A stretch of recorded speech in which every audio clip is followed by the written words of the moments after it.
Hey guys, so I feel motivated to do this video. I've been saying I'm going to do it for a mighty long time, and finally, I think that this is a perfect day to talk about my support of Dr. Umar Ifatunde's FDMG Academy. Like, I think it is so amazing what he's doing, y'all.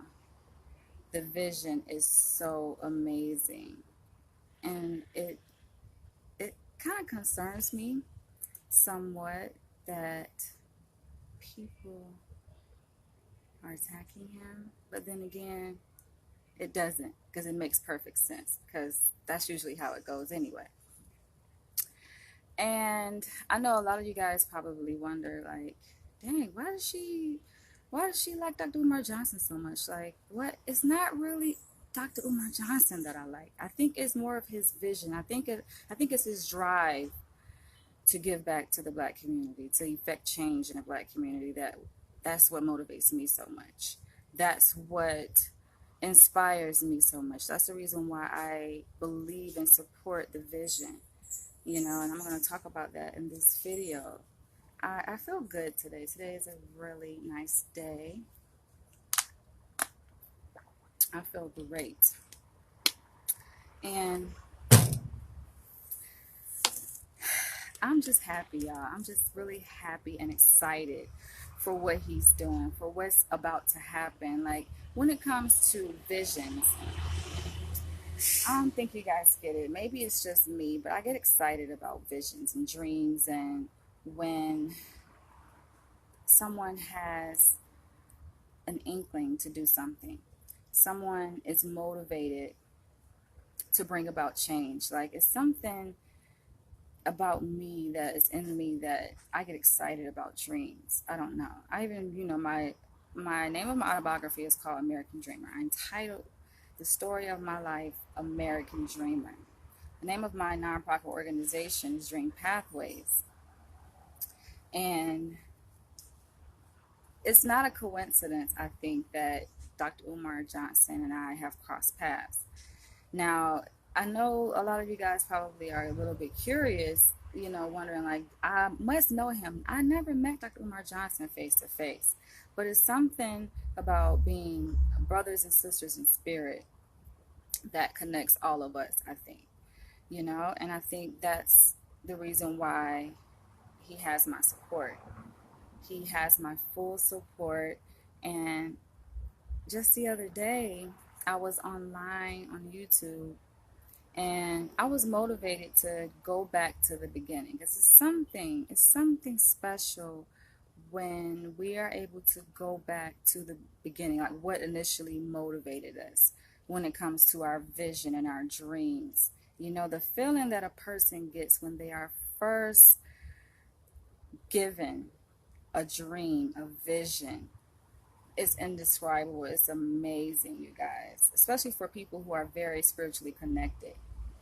It's a certain kind of energy that propels that person to just go, just hit the ground running. And I saw that in Dr. Umar Ifatunde when I was watching his earlier video back in 2014. This is an earlier video, 4 years ago. 4 years ago is when this video was made, and I'm going to put the video in the link in the description below, so you guys can follow the link to the video and go back and watch the video. And I just felt like, wow, this is amazing. It reminded me of when I was given a dream. It reminded me of back in 2009 when I was inspired to write my autobiography, my life story, American Dreamer. And then a year later, my nonprofit organization was found, UBAWA.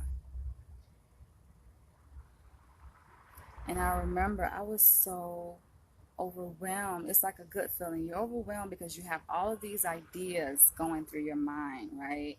And it's a certain kind of energy that sometimes it keeps you up at night. A lot of authors, writers know what I'm talking about. It's like when you get this idea, it's like it's not gonna let you sleep, because you have to live your dream. You have to go for it. You have to go at which the vision, the direction the vision has given you, you know? And it is time sensitive, right? And so that's why I'm still like amazed, how he is still, like, it warms my heart to see how committed he is to his dream. Because I'm looking at him in 2014 in his video, and he has all of this energy, and he's explaining the vision for the FDMG Academy, which I'm going to talk to you guys about in this video, because I feel like it's necessary that we keep that energy alive, we keep the vision alive, we support him in any way possible. And I'm going to talk about that in this video, the FDMG Academy. But I just want to commend him. Like, I don't even think he understands the magnitude of his vision. Or maybe he does, and maybe that's the reason why he's so protective of it.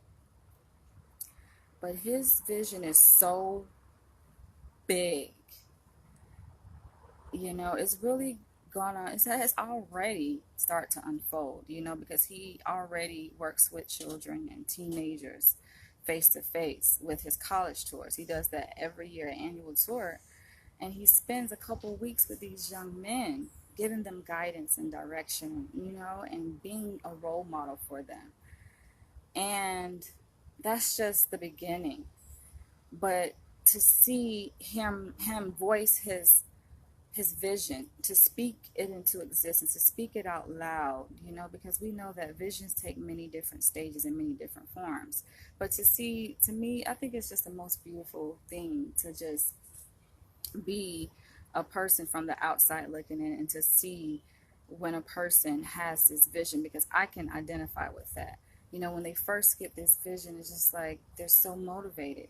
And then we fast forward 4 years later, we're in 2018, and to see that he's even still motivated. He's even more motivated than he was before. Like, his energy has magnified, his desire, his dedication to the vision is magnified 10 times. He hasn't given up. That, you guys don't understand how important that is, how significant that is when you have a big vision, to not give up. We say that over and over again. Oh, you should never give up. You should always follow your dreams, never give up. But unfortunately, a lot of people do. I see it every day. With the authors I work with, I see it in business. Entrepreneurs have this big vision, this idea that they want to embark on, right? And sometimes they keep it inside. They don't tell nobody. Sometimes people tell other people about it. And then they go at it, and then they encounter obstacles, things that get in the way, things that discourage them. And what happens? They give up. They lose hope.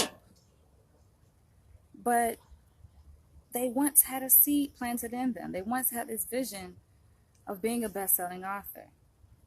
I say this to authors all the time, self-published authors especially. They have this vision. These writers have this vision on writing a story that's going to really impact and bring change in the world. They want to bring change. They want to release this story, and they see themselves having a big, major platform, and their stories touching the hearts of millions of people. And then they put their ideas onto paper. They write a book. They publish it. And then they run into these obstacles of how can they reach their audience, And unfortunately, a lot of people just don't have the gusto. It's something special about a person who doesn't give up, and a person who wins. It takes a special kind of person, a special kind of energy within a person, a special kind of self-belief and perseverance and resistance to not give up and to really believe in yourself. But unfortunately, a lot of authors, they give up. They say, you know what, this is too much. I can't stand it. It's not worth it. And what once was a vision, a dream, is now dead. It doesn't exist for them anymore.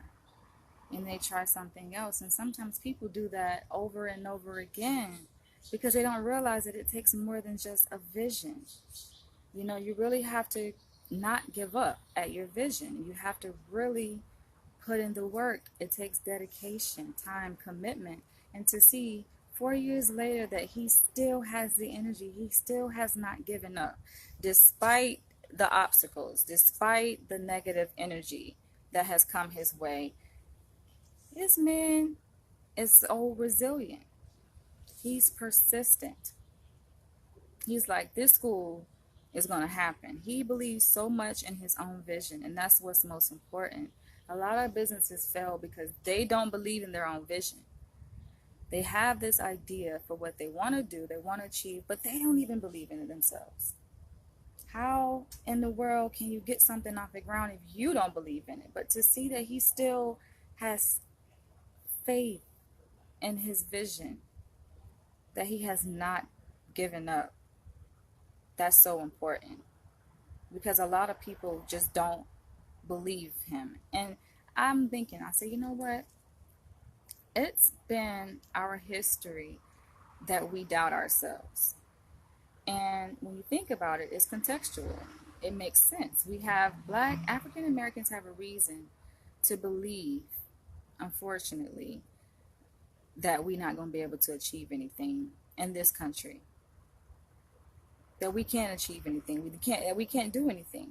You know, that we're just pretty much helpless and powerless, and we can't do anything.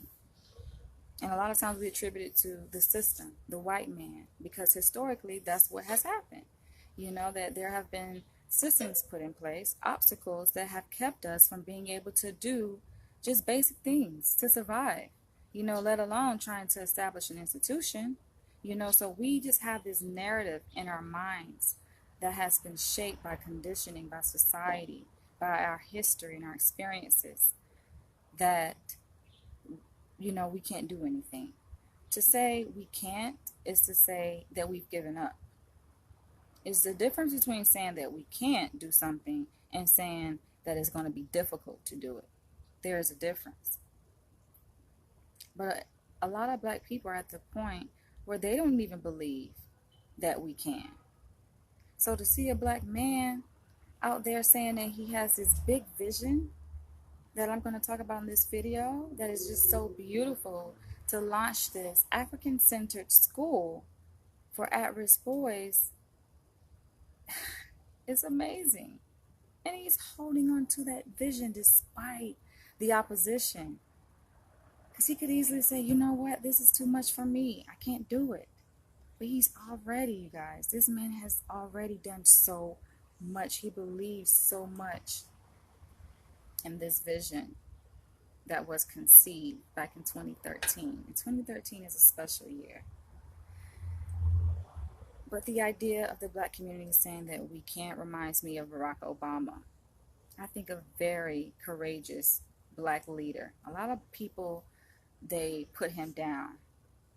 They undermine his contribution. They don't think that he did enough. And I'm like, he's only one man. How much y'all expect him to do? He really inspired a lot of, believe it or not, Barack Obama inspired a lot of people. Think about the time when Barack Obama was elected president. I think it was 2008. The following year, 2009, when I think the inauguration was in 2009, if I'm not mistaken, so many people were motivated. So many people, the Black community was empowered because, yes, he's a symbol. He's a representation. Being a Black African-American president, considering that we haven't had one previously, that's a representation of change. People say, oh, that's not real change. But it is, in a way, because so many people seeing that symbolic image. Because we know the power of images, especially in commercial advertising and in the media. They do impact our mind subconsciously, believe it or not. So yes, seeing that image alone did have an impact on the African American community. A lot of people were motivated, especially the young people were motivated to see that, okay, if he did it, we can too. Yes, we can. That's the reason why I think I was so inspired by his campaign because it was so positive. It was very hopeful. You know, black people for so long have this negative narrative that we can't do shit. And that's why a lot of us don't. You know, I have a colleague who's also studying alongside me to become a clinical psychologist. And her focus on her research is barriers to success for African Americans. And, you know, we brainstorm a lot. We have focus groups. And, you know, the thought crosses our mind. Like, we wonder, do we hold our own selves back by our own negative thinking to say that we can't? We automatically assume we can't because we are reminded of history. That's what history has conditioned us to believe. That conditioning is so strong in our minds that even though the chains have been taken off our hands and our arms and our feet, we still are psychologically enchained. We don't think that we can because we are psychologically enslaved. But to see that despite that, Dr. Umar Johnson still has so much support from the black community, it's amazing. It's amazing to see the numbers that he has amassed with his donations. No, it isn't enough, and I'm going to get into that. But it's just amazing to see that a man can have a vision to effect change, and that despite our circumstances, despite what we see, despite the opposition, despite the struggle, the racial oppression, some of us still believe that we can, and that's the reason why I'm making this video. Because I strongly believe that we can. I strongly believe in the power of positive thinking. That with positive thinking, we can do anything. We can achieve anything we want to with positive thinking. That's why I support Dr. Umar Johnson. Because he's doing positive things. His vision is positive. It's big. It definitely is a big one. But it's positive.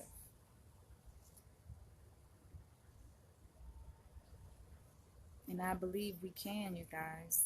History has showed us that we fought through oppression. Black people together have come together and knocked down barriers.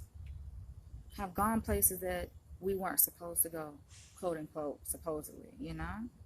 Because we have fought against that. We have resisted the chains of slavery. We have stood up, you know? That's the reason why I can respect him. Because he stands up, you guys. How can you not respect the man who stands up, who gets up?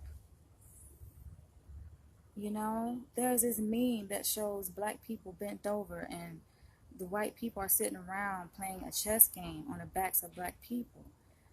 And it's basically saying that we really could win if we just stood up. A lot of us are afraid to stand up because in our minds, we're still enslaved. We still believe that we can't. But I'm so happy to see that there are black Americans that believe in the power that we have within ourselves despite anything else. Because people want to make up excuses and be like, oh, the law of this, the law of that. No, we break through those barriers because we can. We are a strong nation in and of ourselves. We are strong. So let me go ahead and get into this video. And what I'm going to share in this video basically is a good snapshot of Dr. Umar Johnson's vision for the FDMG Academy, the Frederick Douglass Marcus Garvey Leadership Academy. It's beautiful.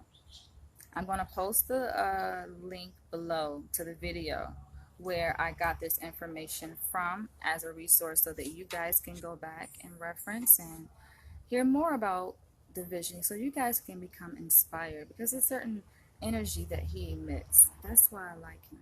A lot of people maybe becoming frightened or intimidated, you know, by his approach or his energy, but we need that kind of energy. The energy that he has is just energy of a visionary. Martin Luther King had a dream. You know, Dr. Umar Johnson is living that dream. I love dreamers. You know, like I said, my nonprofit Dream Pathways is all about inspiring people to dream, to live their dreams, to overcome any obstacles that are in the way. People have dreams, things that they want to achieve. There's no reason why we should not be able to achieve our dreams. There's no excuse. Nothing should get in the way, not even money. Money can't even hold us back from not being able to achieve and live our dreams. And it's amazing to go back and see the beginning. And in the video, we see the beginning. The video that I'm going to post below and the video that I'm referencing, I got this information from that I'm going to share with you guys. I actually took notes, you guys. So it's back in 2014 when it was recorded. And he's talking, he's sharing with an audience of Black people his vision. And I'm like, he's so humble. He's so inspired and motivated, yet so humble with it. I feel like something is in my nose. Excuse me, guys. Commercial break. Okay. So the origin of the FDMG Academy. It all started in 2013. 2013 is a really special year because that's when I hosted our first Ubawa book convention. And Ubawa is literally a nonprofit organization that I started, back in 2013, for independent self-published authors, and it stands for Urban Books Authors and Writers of America. He had this vision in 2013. 2013 is a special year, and that was during Barack Obama. He is a doctor, right? Didn't he get his doctorate? Yeah, I believe Barack Obama, is a doctor. But anyway, President Obama, former president, he's still a lot of our president, some of us anyway. But that was during his presidency back in 2013, you guys. And that's when this idea for the FDMG Academy, it was birthed. Now I'm sure, usually when people get these visions, they usually come before then. I believe that's actually when it was introduced. So he probably got the vision before 2013, but he introduced it to the world. He released it to the world at the Meeting of the Minds. This was a meeting, a conference that he would hold, with his organization. Is like a think tank, he says. And it was hosted in Norfolk, Virginia. And he shared this idea with a considerable amount of African Americans at this meeting. And he said at the meeting, he was brainstorming different schools that were for sale and available and discussing that. And one of the schools that he had in mind was St. Paul's College. St. Paul's College, you guys, it's amazing. I'm wondering, how can he be so passionate? But it makes sense. Everything that Dr. Umar says, it has a reason behind it. There's a reason behind what he says. It makes perfect sense. The school is an HBCU, a historically Black college that was founded. And it's amazing. I didn't know this. Dr. Umar Johnson is teaching me some things. I'm sitting here and I'm getting schooled watching a video. I'm like, okay, I'm getting a history lesson. Because unfortunately, I went to a school where terrible history teachers, y'all know they do a terrible job at history in all of these public schools. But the St. Paul's College is a HBCU in Lawrenceville, Virginia. I'm about to say Georgia because there is a Lawrenceville in the state of Georgia. I used to live in Georgia, in Atlanta. But this college, St. Paul's, that he feels so passionate about in Lawrenceville, Virginia. And it was opened in 1888 by James Solomon Russell, a friend of Booker T. Washington, as he describes, and a freed slave. This man was born a slave, but apparently James Solomon Russell got free because he can't be no slave starting no school. So he got free. He was a freed slave. born into slavery, though. It's amazing. Like, how can it, now just pause right there, because I got some things I gotta share going over the FDMG Academy vision. But just let's take a pause right there, y'all. And I'm gonna try to share this video. A slave. Now, if a slave can do it, that's what motivates me the most. When we look back at history and see the things that the slaves did. Harriet Tubman, you know, like, if they can resist, this man started a school, founded a school. Out of all things, a slave. We know slaves weren't even allowed to read, y'all. You talking about some geechee broken English. And to start a school, and the school started off with a dozen students, and it evolved, and over time it grew and got bigger and bigger. But I guess great things come to an end. And Dr. Umar Johnson didn't, I guess, want it to come to an end. He wanted to keep the vision going, keep the mission going, keep the school alive and resurrect it, and bring a renaissance, rebirth it, so they can serve a younger generation of people, because the school was a college. So it was serving adults. James Solomon Russell, the former slave, founded this school. And Dr. Umar Johnson was inspired to keep it alive. But unfortunately, in 2013, June 2013, the last graduating class graduated from St. Paul's College, and it was shut down. And that seems to be an issue amongst a lot of HBCUs. They lose funding, they don't get the support that they need.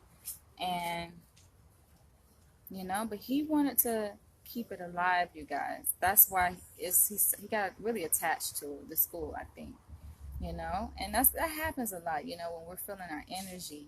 Some of y'all maybe not understand, because you're just not really visionaries. Not everyone is a visionary, I guess. But when you're a visionary, which I can definitely identify, that's why I relate to him so much. I look at him like as a brother, you know, because you operate off the spirit, man. You get these certain energies. And he got attached to the school, St. Paul's College. And one day he received a phone call saying that the school was going to go up for auction. So he contacted, this is back in 2014. This is, you know, a couple years ago. We think 2014 is so long ago, you guys, but it's really not that far away. It's really not that long ago. We see it as so long ago, but it's really not that long ago. May 20th, 2014 is actually when he started to raise funds for the school. And we look at it like, people be like, oh, where's the school? It's taking so long. That's 2014. I look at that as like yesterday. You know, I really do look at that as like yesterday. And so let me keep going, because I got some stuff I'm going to get into here in this video. This is just the introduction. This is just the beginning, because we're taking y'all back. Sometimes we got to go back to the beginnings. And after he received that phone call saying that the school was going to go for auction, he called the president of St. Paul's College, taking initiative. You know, that's a good sign of a leader, a person who knows how to take initiative. And he reached out to the president of St. Paul's College and to negotiate a bid for the college for $3 million, you guys. Now, I know that sounds like a lot of money, you know, because a lot of us ain't really touch $3 million. Okay, see, I'm outside, y'all, where I live, and people walking their dogs and stuff. Oh my gosh, y'all, they trying to mess up my video, but I'm about to speak louder. So anywho, hopefully the dogs calm down. $3 million. And it seems like a lot of money to us, because a lot of us haven't touched that much money, you know, before. At one time, at least, anyway, not all at one time. You know, maybe over a span of time, people have spent that much money in their lifetime, perhaps. But at one time, to have that much money, that's a lot of money for a lot of people. For some people, $3 million is pocket change. And I think that's what frustrates Dr. Umar Johnson so much, because he's like, it's been 4 years and we haven't gotten even $1 million, you know? But yet, he still believes and he still has faith. He's not giving up. Great sign of a leader, a good leader. Good sign of a great leader. So they wanted 4% down. You know, the people who obviously own the school, they own the estate, they wanted 4% down as a down payment. I didn't do the math, but according to the video, I think Dr. Umar said that that equals about $150,000. And so they didn't have $150,000 at that point. And he was still motivated, though, because the college didn't sell. It didn't sell at the auction. And so he was invited to negotiate a deal in person. He went down to the school and visited the school, you guys. He was so excited. He actually did a video where he went down and he, recorded this school and, tried to get you guys' interest in this school. A lot of people became motivated by seeing the video, and it's amazing, to see that, he was so excited about it. It seemed like, it was his school. And it still feels like it's his school, too. It still feels like St. Paul's is his school, but we're going to get into that in a minute. So, some people wonder why St. Paul's, and he talks about this in the video. There are certain qualities that St. Paul's had, aside of being an HBCU, owned by a former slave. That's significant. That's really significant. It has historical value to it. It's 90 miles from Richmond, 90 miles from North Carolina border, as he says. It's in Southern Virginia, 137 acres.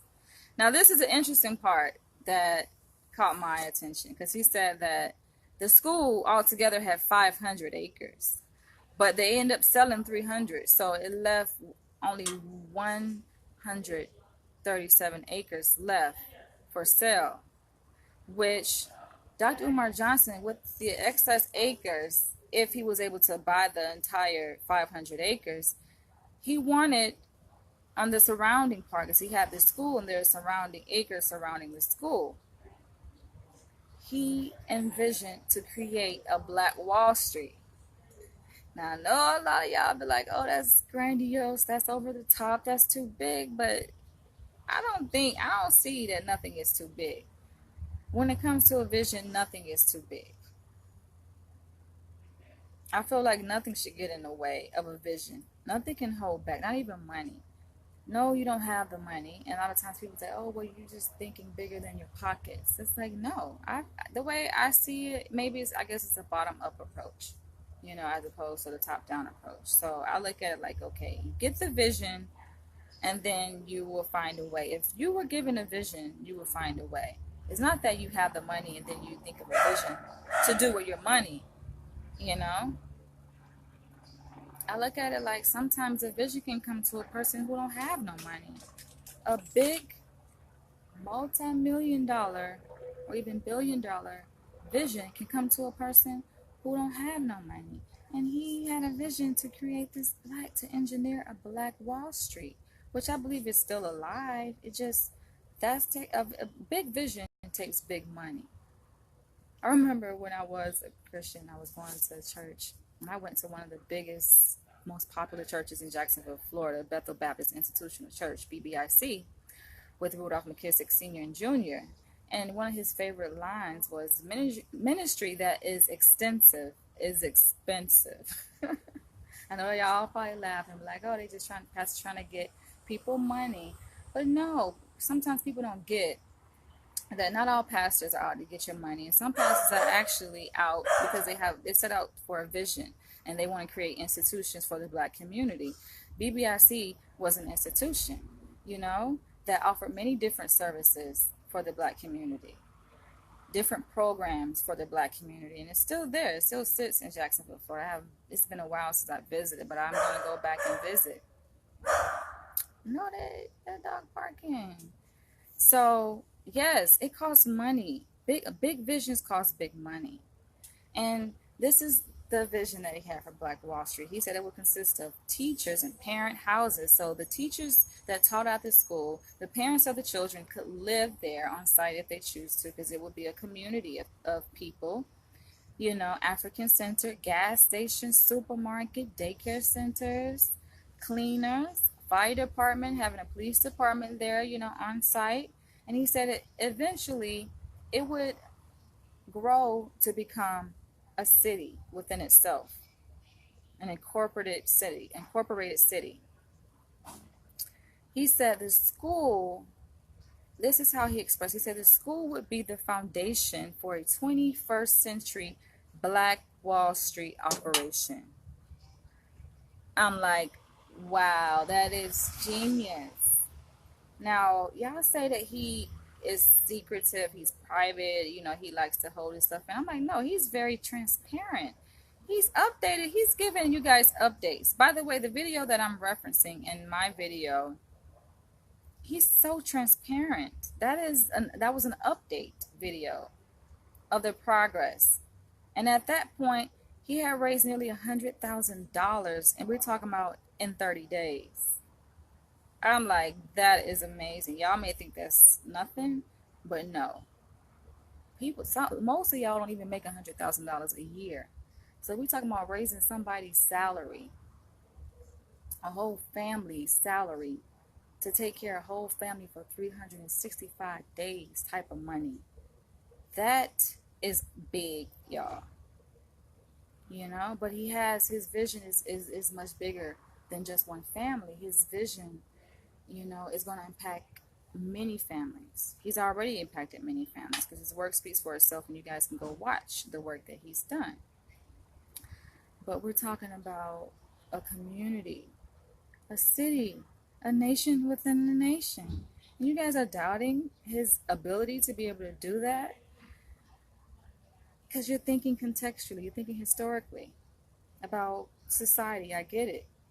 And maybe in your mind, these barriers in society are so big that you feel so small, that you feel that we contribute little, that we can't do nothing.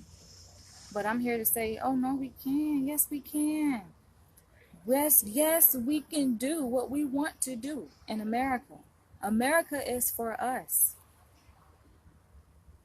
We proclaim that America is for us, and it is for us. We may have to fight. It's not to ignore the racial oppression and the obvious that's out there, white supremacy, but it's to believe in oneself. That's so important. That's the whole point of the FDMG Academy. He's giving people knowledge of self. He's just trying to get people back in tune. You know, there's a certain spirit that lives within African people. Sometimes, you know, unfortunately, it gets lost. It's gotten lost. We've been through all of these terrible things, you know, in America, but we don't let that ain't no excuse. You know, yes, we are descendants of slaves, but that ain't no excuse, because we know who we are, and it's good to be reawakened. That's the whole idea of the conscious movement, to reawaken ourselves, to acknowledge that yes, we have been conditioned. We have lost a sense of who we are. They called us niggers and treated us less than animals. But there's a spirit that is awakening in us. And that spirit is in Dr. Umar Johnson. And it's being poured through his hands into the work that he's doing in the Black community, into his vision that he has for the Black community. And it's in the FDMG vision.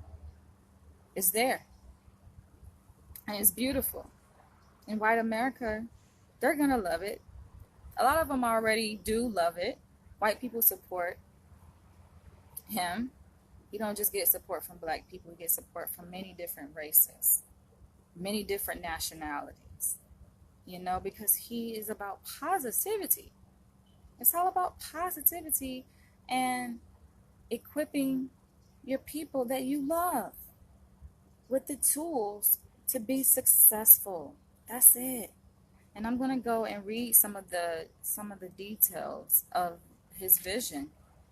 Now, these notes are like 3 pages that I have, you guys, but this is just a snapshot. I'm sure he has a business plan that's probably over 100 pages. He has it more refined, more detailed vision on the intricacies of his operation and how it's going to look and everything.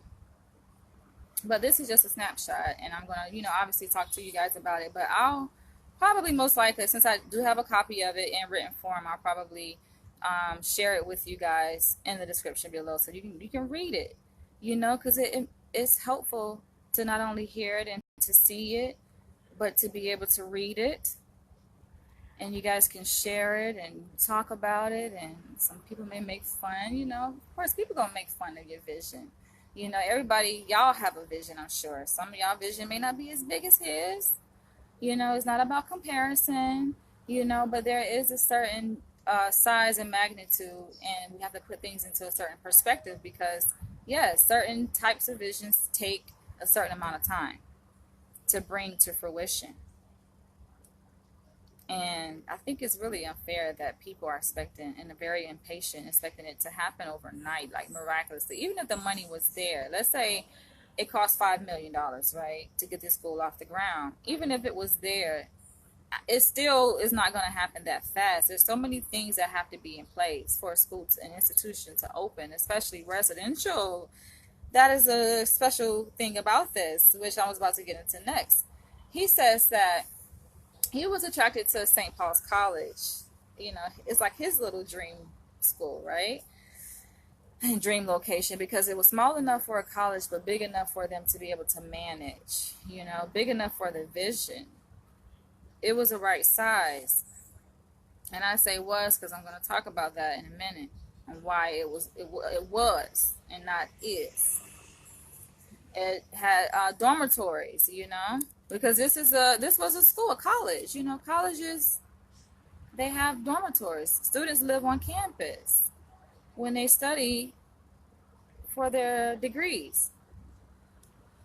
He said it had brand new state-of-the-art student center built by the alumni. Isn't that beautiful? The alumni give back. A lot of alumni graduate from schools and don't give back. Some of them ain't got the money to give back. Some of them don't care, whatever. But they don't feel like it's necessary to give back. People gave back and built a state-of-the-art student center. Student centers are so important because they unite the students. It's like the student union. It's all about the students. Student-centered education. That's beautiful. How can y'all not like that?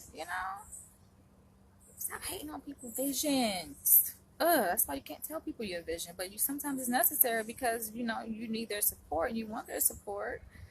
Okay, it had a gymnasium, cafeteria. Kids gotta eat, and he said it had undeveloped acres around it. Obviously, that I already said he wanted to build a Black Wall Street. It was in a rural area, which is good, for safety reasons, but it was surrounded by the African American community. Beautiful. Not to mention the historical significance of it. And operating expenses, they were asking $40,000 to $60,000 per month. He said that wasn't really much. It sounds like a lot, but in terms of operating a school, is not really that much. $40,000 to $60,000 a month. I remember when I was in New York, y'all, and I was looking for a storefront I was going to open a bookstore for Obawa, which I'm still am, but it takes money, and location is everything. That's why y'all don't get that. You can't just have a vision and just jump on it and just move and do stuff. No. It has, you have to consider so many different aspects: legal, ethical, the community, everything. So many different things. Financial. So I was in New York and I was scoping out different properties, and I'm talking to them, right? I'm getting quotes on the real estate, and I'm like, how much this costs? And it was like $10,000. And I was like, what, a year? Wishful thinking. This motherfucker say $10,000 a month. And that was just for a little bitty 400 square feet, y'all. So it's real out here, you know. These prices ain't cheap. But to put things into perspective for an institution, $40,000 to $60,000 a month, not bad for operating costs. So while he was on tour down there, this was back in 2014, and he was checking out the property, the realtor told him that he had till July or to August to raise the $2.5 million.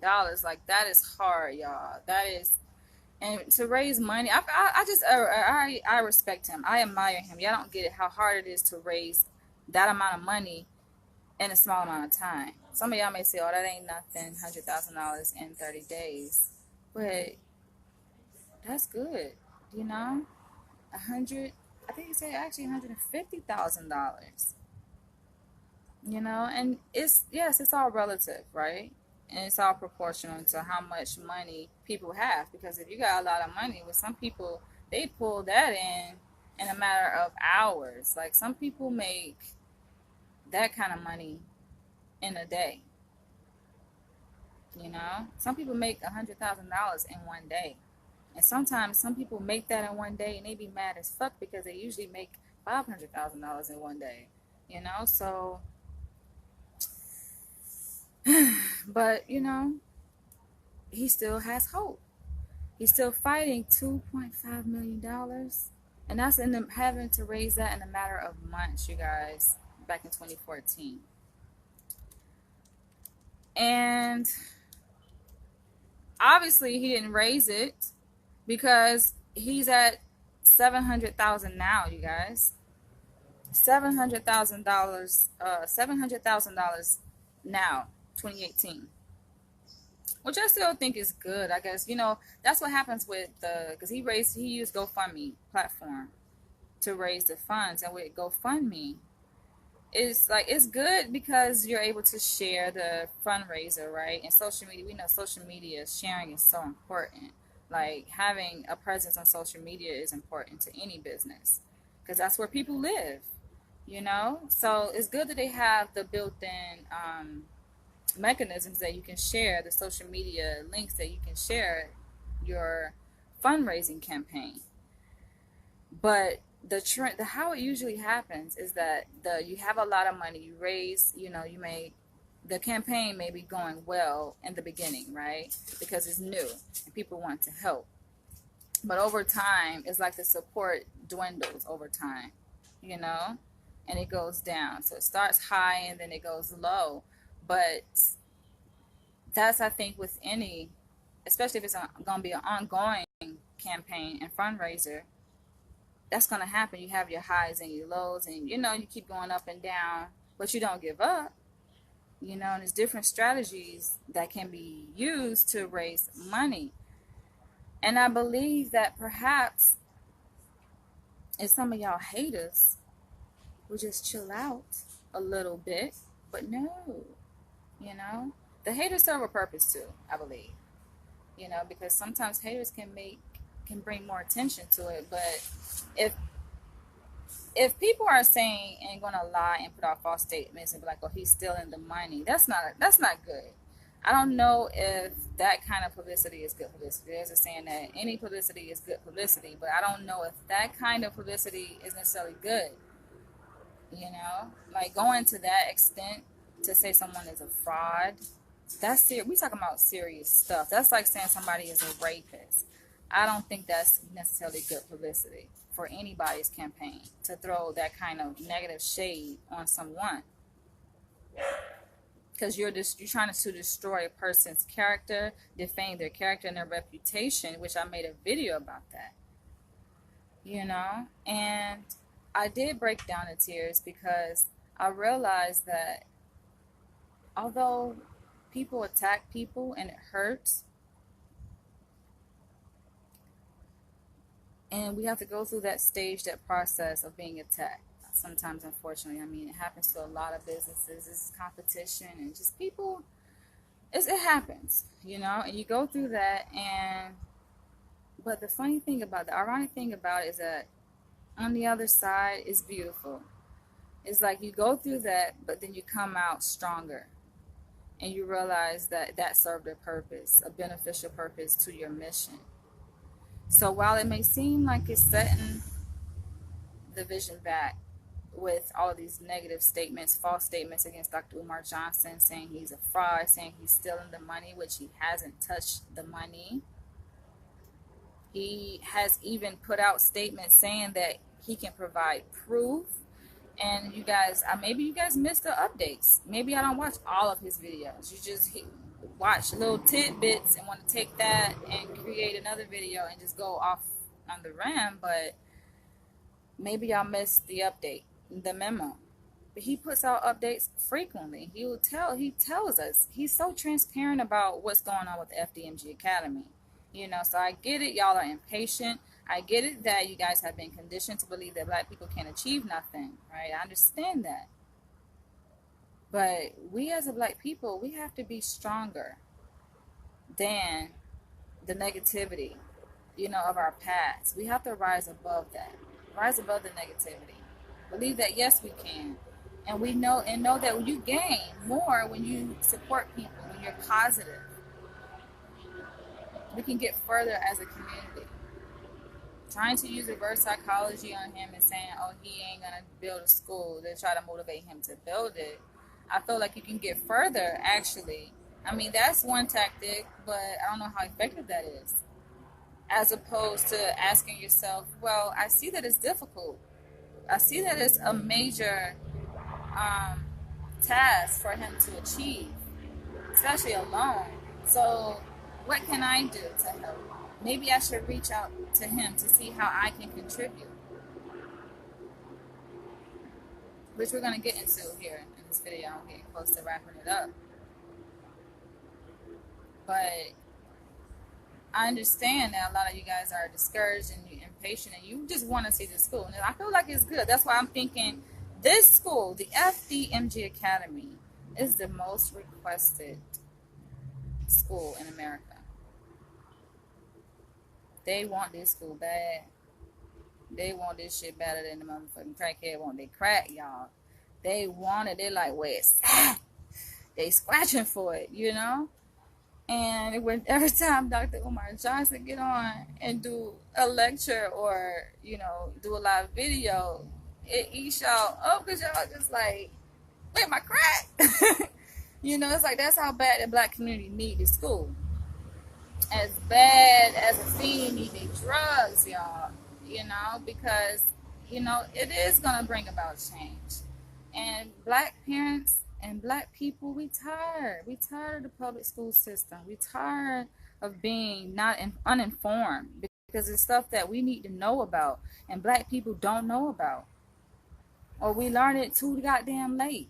You already 80 years old and you just now learning about certain opportunities, learning about certain things, you know?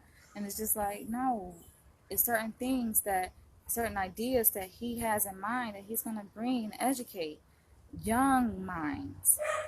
And I'm going to talk about that next, the curriculum. So obviously, you know, he will have a core curriculum as most schools do. That includes math, science, social studies, and language arts. He's going to, I think it's the school he wants to be from K through 12, but he said he's okay with narrowing the focus to middle schoolers, to certain ages within middle school, when kids are around, you know, 10 or 11, 12, 13, like around that age. Good prime time, you know, but his overall vision, he really wants to serve K through 12. And that's the core curriculum. And the things, y'all, this curriculum that he has, like, it's so amazing. I'm like, this is what we need. I know a lot of us talk about it, and you have some programs that are very fragmented. So they focus only on maybe one of these aspects that I'm about to name as part of his curriculum plan. But to have all of these aspects together, like a well-rounded whole approach, this is amazing. To have a very wholesome approach to working with the Black community. Agricultural science is one of the parts of the curriculum. An agricultural science curriculum, education for them, so they can learn how to grow their own crops. That is so beautiful. We're talking about survival, and y'all like, oh, he ain't gonna, even one of the so-called conscious leaders, Tariq Nasheed, gonna make a clown video trying to mock Dr. Umar Johnson and his ideas because they don't see it happening, because they don't see it, they don't think they can do it. A lot of times people doubt other people because they don't know, they know they can't do that. They don't, in their mind, they don't believe they can do it, essentially. So they put those limitations on other people. That's why you guys see a different approach in me, because in my mind, the way I think, especially as a writer, anything is possible. There's no limitations to anything. We have the ability with our own thoughts to create our own reality. Writers do it all the time, and it's wonderful to see the effect. And yes, we're talking about fiction, writers create their reality, but it's empowering to know that that can translate onto a more realistic scale in real life, that we have the ability, you guys, with our thoughts to create our own reality. We can do it. He says to teach them about raw food. They're going to be manufacturing their own raw food, organic. I live in LA, you guys. It's the organic industry, the organic market, the organic food market, raw food is so big out here. It's a new thing because so many people are health conscious, which is a good thing. Just being mindful of what we put into our bodies. Teaching them that's amazing. Natural hair care, teaching young girls how to appreciate their natural beauty. Not to say they can't be artistic and do fun things with their hair that many Black women do and step outside the box. It's different ways we look at, this, how we do our hair, right? But to say that underneath the artistry, right, underneath the way we style our hair, it's okay to keep our natural beauty. It's okay to wear our nappy hair. Your nappy hair is okay. That's going to take a lot of reconditioning, because a lot of us really have been conditioned to believe that it's not. The nappy hair, seeing naps, you got to do something about those edges. You got to smooth them down, and it's just like, no, your hair grows out of your head naturally, without you doing anything and put any chemicals in it. The kind of hair that grows out of your head is okay, however it grows. Teaching them to accept that and be aware of the negative images that try to distort one's thinking of self, to convince them that you are less than, that we are inferior. We're not. Clothing manufacturing. This is the one that got me. Just to give an example on, like, not only is he going to teach them, how to grow the importance of growing your own, manufacturing, growing in a sense, but you're making your own clothes. It's amazing, but the funny part, he was like, the first thing they're going to learn how to do is manufacture their own underwear. I'm like, that is so funny. But he quoted, I should have wrote his name down. I forget to include his name. He quoted this person who said that if we can't make our own underwear, how can we lead a nation? How can we do something if we don't even make our own underwear? So to be able to have that under wraps, I think that is amazing. The stuff that he has ideas to teach, I'm like, this is cool stuff. You know, this is stuff that we can actually do without a physical, I guess, institution, so to say. But I get where the need for one, because after, guess what? After, after he reaches old age and he passes over into the next realm, the institution is going to stand. It's going to still be there. That's like authors who write books. Their words are their legacy. That's what's going to stand after they die, after they pass over. This flesh dies and their spirit passes over. Their words, the physical book is still alive. That's the legacy. The institution, the physical building is the legacy. Not only, of course, will his words be a legacy, we can still watch his videos, we can still read his books, but the institution will be the legacy that is going to live on and on. Hi.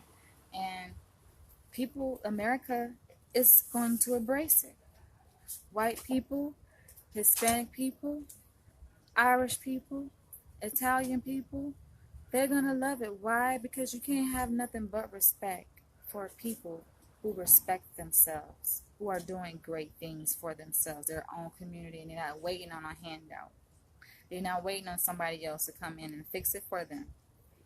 But they, within the community themselves, look out, identify a problem, and find ways to fix that problem. Finding solutions to fix that problem and working towards ways to fix that problem.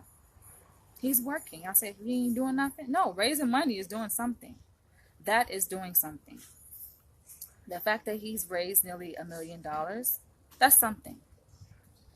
He's promoted it. People know about this FDMG Academy. That's something. The fact that he meets with boys face to face annually without, a certain physical location, Of course, they have locations and places that they go, but he doesn't have a standing building. That's what he is working to achieve, a school, a residential school. It's beautiful. Hospitality, tourism, hotel, and restaurant management is also another part of the curriculum that he's working to establish at the FDMG Academy. That's beautiful because he said that a lot of people, young people, like to learn how to run their own hotel, manage their own hotel and restaurants. Restaurants, business is huge. It's a lot of money in restaurant management and owning a restaurant. It's a lot of work, but that ain't turning nobody away from it, Black people like to work. There's a lot of young black people got the energy, work hard, because they know that there's a reward when you work hard. So that will be nice to see, having like a hotel there and they could learn at the hotel on site. That's beautiful. A lot of institutions have that, a lot of education institutions like UCLA, prime example. The hospital there, it's well known nationally, internationally, but guess who is pretty much running that hospital? Students, interns, led obviously and supervised by licensed professionals and doctors. But a lot of the work is done by people who are still learning. So it's good to have at your institution to have a place that people can learn, that you engineer it in a way that not only people can learn, but in their learning, it's contributing to the community because people are getting services will be getting services at the hotel. And that's beautiful.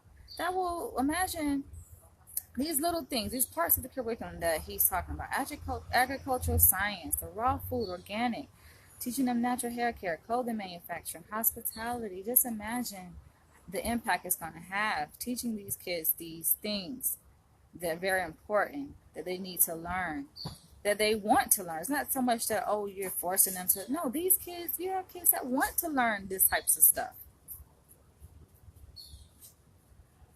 Keeping them out of trouble. They don't have a reason to go and rob a bank or kill the next person for $100 or break into someone's house or sell drugs because they have options. They have opportunities. I'm all for it. He wants to teach them financial economics. Now, economics, y'all, believe it or not, it's kind of ironic because I'm into business now and I've read a lot of business books and associate myself with, business leaders. I'm immersed into the business world. But ironically, when I took economics back in college, I don't know, I didn't like it. It was like a subject that um, I didn't understand. I guess the terminology and my professor. Who teaches, of course, matters, you guys. Who teaches, of course, matters to how much a person like it. Like, this is a little side note. I'm gonna get back to the topic, but this is related. When I was a freshman in college, I had took my first. It was actually a social science requirement class I took. And it was psychology, but my psychology professor, she was so good. She was a little white lady, short, cute white lady, but the way she taught the course, it made me fall in love with psychology. And it was a wrap after that. Ever since then, and I was like 18, 19 when I was a freshman in college, and it was a wrap. So it matters, but I say that to say that economics, although I struggled with it in college, and I think I ended up getting a C, and I barely got that because the stuff was over my head. But looking back, I say it's funny and it's ironic because now I get it. I get the terminology and I understand the importance of learning economics, you guys. So within that, he gave examples. So he gave examples of objectives that he wants to achieve based on grade level within that particular curriculum of financial economics. He says ninth grade, they're gonna learn how to do taxes. Now I put a star by this because this significant, y'all. Listen, taxes. Now, I find it quite ironic that you guys say he's a fraud. Oh, he is doing something illegal. He is committing a federal crime by taking people's donations for school. But y'all missing it. He wants to teach black youth taxes. Who is doing that? Who is telling that they want to teach youth taxes?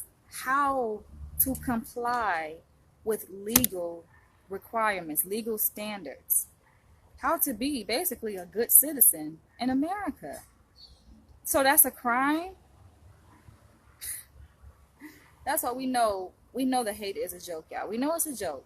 It's a joke. And a lot of it, I know, is done out of impatience. Y'all just have lack of education. And some of y'all just don't realize that it does take time to build an institution, even with money. And it's only been 4 years. 4 years. It's not that long, you guys. And I'm like, that's amazing. Because we all can use some education in taxes. A lot of y'all just go and pay someone to do your taxes, but to really be educated on tax structure, tax laws, and how to do write-offs, the whole process, whether you are a sole proprietor, whether you are an individual, an employee, or you are self-employed, whether you have a corporation, that's amazing. Who is teaching businesses about tax liability and how to pay taxes? But he says that's one of the objectives, learning objectives for within his financial economic curriculum. I'm like, that is beautiful. Imagine how many businesses would not fail if they were more educated. These business owners, new ones, were more educated on the laws and things to expect when it comes to owning a business, because there's so much coming at you. Yeah, you got an idea, but all this stuff coming at you, you get hit with this bill, you get hit with that bill, and a lot of business just fall under because it's too much and they didn't expect it. But he's saying no, at a young age, they're going to already know. Because a lot of, the biggest complaint with the public school system is that it's not student centered. You're not really focusing on or even assessing what is a student interested in. What is the student's personality? What are certain traits about the student that you could nurture, that you could feed, that will help that student grow to become a better asset to society, in society, to be able to better maximize their skills, their knowledge, their talents, so that you're just not teaching them this general broad education and throwing them out there, say, here, find your way. But no, you're kind of targeting their interests and you're shaping them in that direction so that when they are out there and of age, they boom, they excel, they ready. So that's ninth grade, he says. That's the one of the objectives for the ninth graders who are in the financial economic class. 10th grade is going to be real estate. Real estate is big. We know, like, that's big business, real estate, you guys. Everybody, a lot of people want to be business owners, and it's beautiful, right? Some people sometimes choose the wrong idea because it ain't really no money in it. You know, they think they're going to make a lot of money. But to for business, for real estate, it's money in real estate. You can really profit, and to teach them real estate, to teach them about the market, not just for business purposes, but for home ownership. Who is teaching people how to buy a home? We talking about home ownership is down for the black community. A lot of black people rent. They don't buy homes. Not some of us do, you know. But still, to get more black people into buying homes and being able to equip them so that they're not living on welfare all of their life, you know, but they know how to buy a home.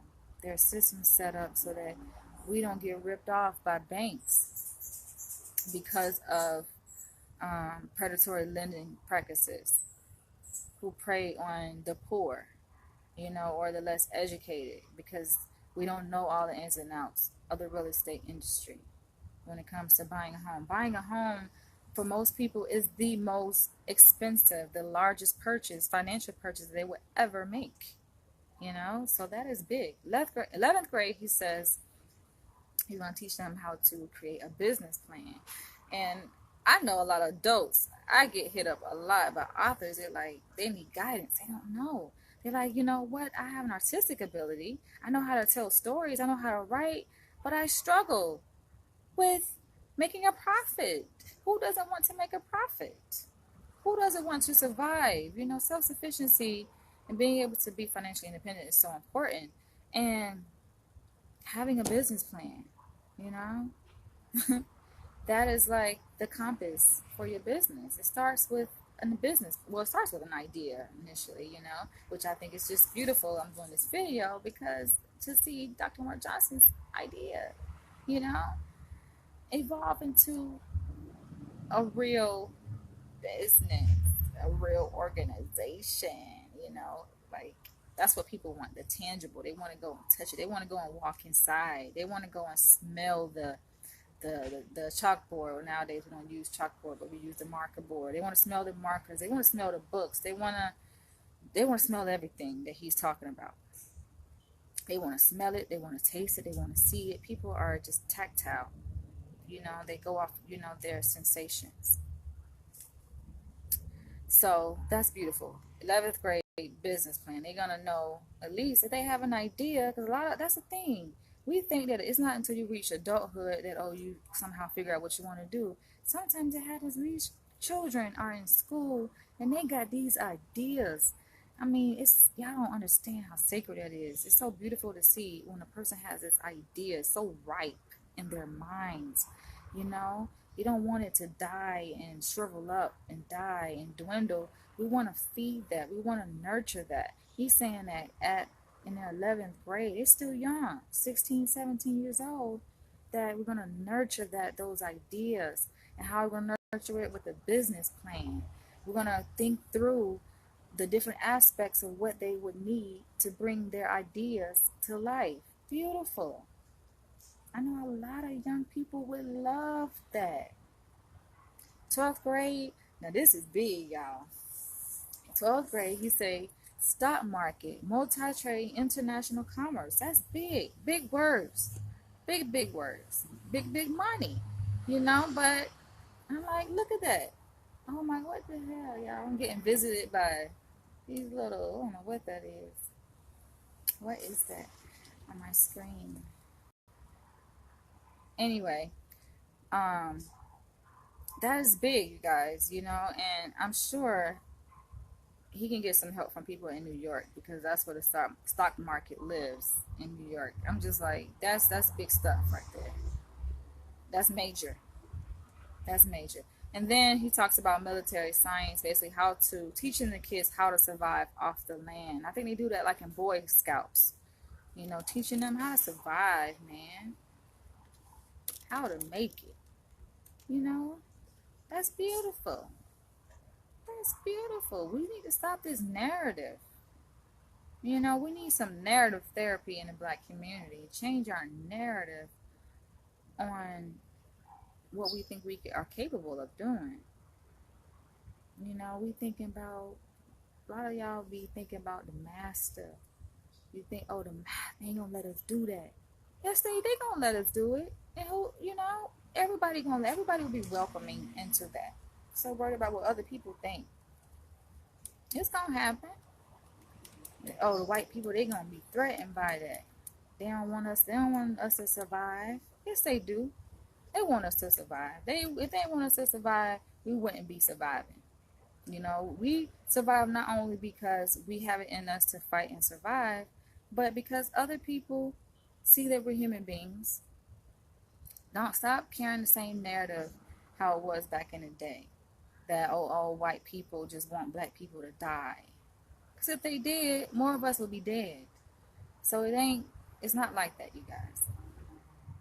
It's not that extreme, you know? We alive, we eating, you know? We just, I think, internally have internalized those negative thoughts. We have internalized history. And we internalize it, we can recreate it. So we do take part in this whole racial oppression. We take part in our own racial oppression, believe it or not, because we have internalized what has been told to us so many years. And yes, we've even lived it, and it's become part of us. And so we go about our day saying we're not good enough. We can't do it, feeling inadequate. And what happens? We can't do it. And we walk around submissive and just looking for the master to give us all this permission, and they just looking at us like we ain't holding y'all back. That was back then. Maybe we held y'all back then in chains, but hey, go out there, be great. You get what I'm saying? They try. I feel like white America tries in so many ways to prove to black people that they on our side, that they not trying to hold us back, that they don't want to, that they want us to be a part of America, that they appreciate our culture, but it's just like a person who has been tainted by a bad relationship, and they can't get past it. They just see all people like that. So if a woman was done wrong by a man, she see that all men gonna do her like that, and she can't get out of that thinking. Same thing with a man. Men fall victim to that too. He's done wrong by a woman. He think all women like that. And black people are kind of somewhat stuck, unfortunately. And it's part of our survival adaptation, survival mechanism to never forget, to keep that memory. Someone brought that up on one of my videos about pain body, and say how Dr. Umar Johnson talks about pain bodies. But it's basically it's a concept that was originally founded by Eckhart Tolle, who was the best-selling author of The Power of Now. He's a spiritualist, spiritual leader, and the concept basically says that we store these memories of our painful events. So to the point that it shapes who we are. It directs our thoughts, the way we feel, what we do, our decisions that we make. These experiences, and I feel like it really connects much with slavery, because a lot of black people, you see it a lot, it's like we can't get out of it, and we live it and recreate it. It's like we're having a play. We recreate life, in the form of acting out in a play or a movie. We put on this act. We see it a lot. It's like a reenactment because it's in us. And I catch myself sometimes, reenacting as if I'm a slave, because part of us is. We have to acknowledge that part of us, we slaves in us, man. And we just think that the white people, like, if they're white and they're light, they up here. But no, we have to change the narrative. Change. A lot of black people are doing it. You got black people rising to the plate, rising to the occasion, and Dr. Umar Johnson is one of them. Despite the racial oppression, if he still had a slave mind, he wouldn't even have a vision. Number one, the vision wouldn't be laid on his mind, let alone really trying to achieve the vision and go for it as he has. So we just got to break those psychological chains and know that it can be done, to get people around you. And that just not goes for his vision, but for y'all vision too. Get people around you who their chains have been broken, man. You only can go so far with an organization, with if you got people that's enslaved, and they don't think that you can they don't think that they can bring your vision to life, or help bring your vision to life, or your vision can even come, to life. We don't need that. So moving on along, I'm about to go to end this video. He says to make a donation. I know a lot of y'all like, oh, no money. You don't want to give up that money, man. But I feel like you really just have to be moved to do it. And I really wish that he could get an online fundraiser back up. I don't know through what platform, but it makes it easier. I see why he is opposed to GoFundMe, because GoFundMe do take like 12%. They take a good chunk of your donation money, which is not good. It's like having to pay fucking taxes, but you paying it to these people, this company who is managing their platform. And yes, they do help promote your platform because they have certain features built in, like the share button, where you can share it on Facebook, you can share it on Twitter. I think you can even email your campaign to the people who have subscribed to the campaign. But I think it has to be another platform. I don't even think PayPal charges that much with their donations. Their fee isn't even that high, I don't think. So PayPal, I don't know if he's still taking donations to PayPal, but I know he does take checks, and he has a P.O. box. And like I say, I haven't met Dr. Umar Johnson. It may sound like I'm his spokesperson, because that's just my nature. Like, I have many different talents and skills, you guys, as you guys should already know. So I'm really, it's just my nature. I'm really good, I guess, at marketing and selling stuff. It just comes natural for me. That's the reason why I own and manage Ubawa, because I help promote a lot of authors, and I give them the motivation, the courage to be great, to let them know, like, it takes confidence. That's an important part. I think that's what a lot of people are missing. They don't have that assurance within their self, and a lot of people, unfortunately, black people have been conditioned to believe that, oh, you can't have pride in yourself. And it's like, no, have pride in your vision. Have pride in what you wrote. Believe in what you wrote, And not only that, but make sure you produce a good product too. Because you can believe in what you wrote all day, but if your shit is crap, then it's not going to sell. It may sell, depending on how much you believe in it. Because you'll be surprised the power of your belief. You can convince a lot of people to do anything if you have that belief in it, So with that said, I really, I stand behind this, his vision, because I'm a visionary, I'm a dreamer, and I support the work that he's doing. I believe in the mission. I know it's going to bring about positive change in the black community, as he already has.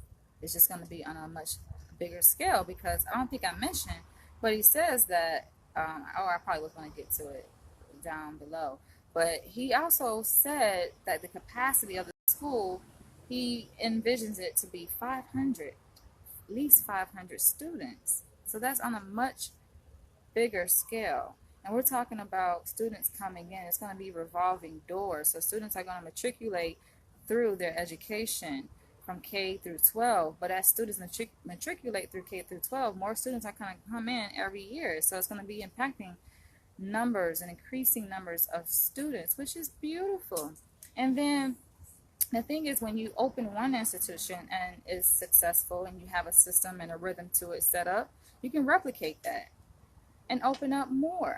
Some people franchise. I don't know if he wants to do the franchise thing, but hey, it's not a bad idea. It could possibly work to franchise it. And keep to the same principles and the curriculum and the bylaws that you have set up for your organization.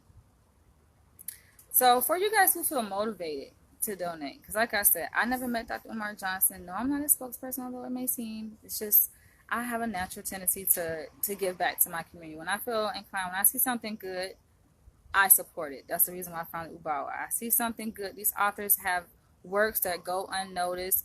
I feel like it's my responsibility to help them get their work out there. That's the least I can do. And much of what I've done through Ubawa has been for free. Don't charge, Some things you have to charge for, like we host our annual convention that we've held in Atlanta and New York, out here in LA. Yes, that costs money because the venue costs money. You guys have to understand that things cost money. We have to raise the money to pay for those things. If you guys want to see certain things happen, then it costs money. Just like this school costs money. If you believe in it, it costs money.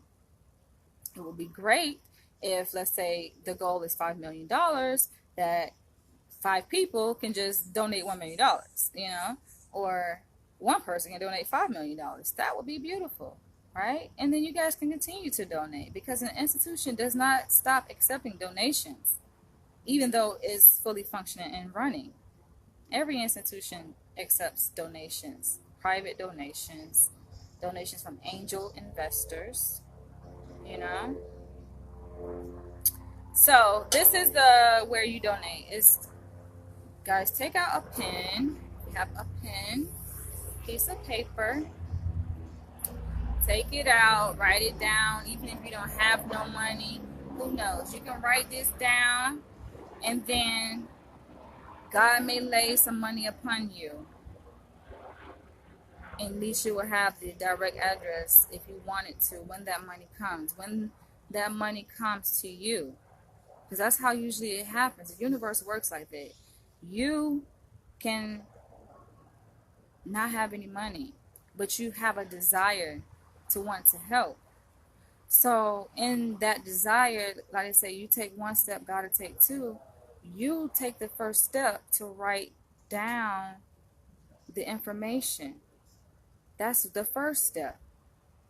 You moving on faith. You move, then God gonna move. So you take out a pen and paper and write down this information, then some money is gonna come for you to donate, for you to give back. And this is a beautiful thing because it's rewards. You get rewarded for donating. It's not about just taking your money and you have to wait and wait and wait for school to come. That's not what it's about. There is a reward. Trust and believe, and it's going to be beautiful. That's why I'm so geeked on this, because I see that it's going to happen. Y'all may not see it, but as long as he is alive and as long as he is well, Dr. Umar Johnson is going to bring the school to life. They are already doing fireworks, y'all. It's beautiful. And you guys got your pen and paper. It is the FDMG Academy. That's where you make donations to. The FDMG Academy.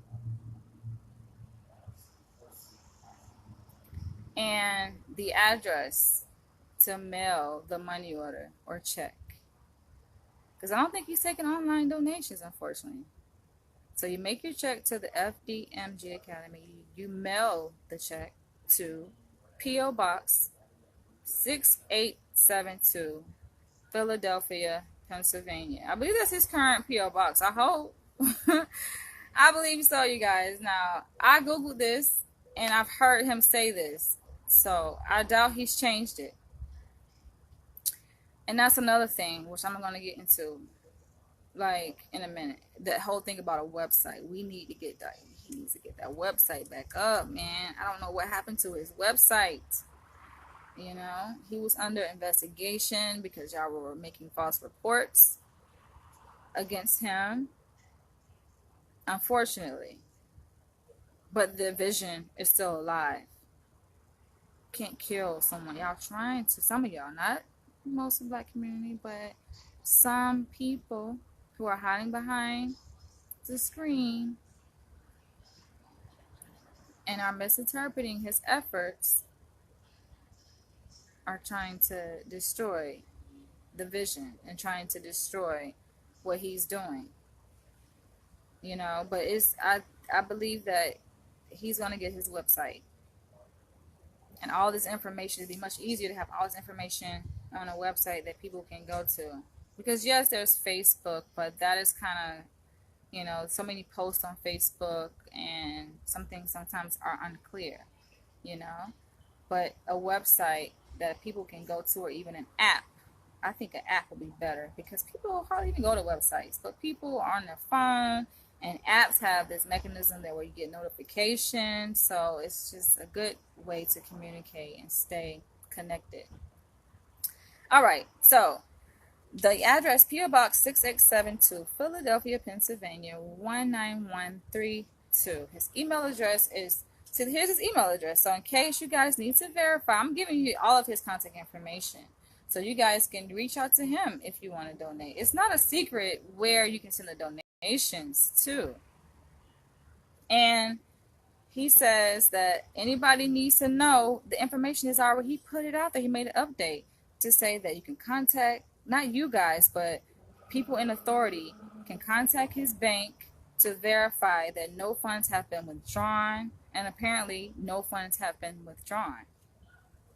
You know, any funds that are withdrawn, and they're used for the academy. He has no need to spend the donation money, and I feel like that's sad that people will think that. Like, you got people, see what happens, people try to come in and drop these lies and rumors into your vision to try to distract people away from it, from donating, you know. But the donation's still coming in because people understand the importance of the vision. Email address, Dr. Umar Johnson, JOHNSON, Dr. Umar Johnson at yahoo.com, DRUMARJOHNSON at yahoo.com, Dr. Umar Johnson at yahoo.com is his email address. And he says, this is from the video, so I'm putting the link, the reference to this video that I made, I'm putting in the link below, because what I'm saying here, he's already said. You know, this is coming from him. Include your name and mailing address so you can be honored for your donation. That's beautiful.